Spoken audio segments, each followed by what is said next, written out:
exhibition kan wuxuu ku saabsan yahay inaan ka dhex abuurno isdhexgal ah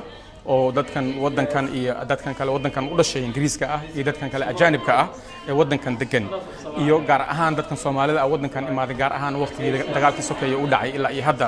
inay isdhexgal inaan abuurno maadaama dadkan wadankan iyo ajaanibkan kale Soomaalida badan waxay ku eedeeyaan inay Soomaalida la dhexgali karin inay yihiin dad iyaga badan isku kooban oo kaliya marka waxaan rabnaa inaan meeshan aan tusno dadkan kale Soomaalida kaliya ma aha dad iyaga kaliya oo isku kooban waa inay dad diyaar u ah inay mujtamacan kala dhexgalaan mar allaale markii dadkan ajaanibka ay maqlaan magacan Soomaaliya ama Soomaalida iyo ay maqlaan magaalooyinkan kale ee Soomaaliya badanaa waxay sameeyaan isla markaas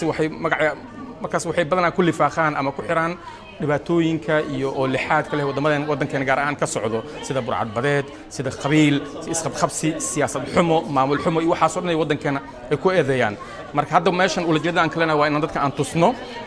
Soomaalida iyo Soomaaliya iyo magaalooyinkan Soomaaliya ku yaal lagu yaqaan waxa soo kaliya dadkan Soomaalida waa dad heegan ah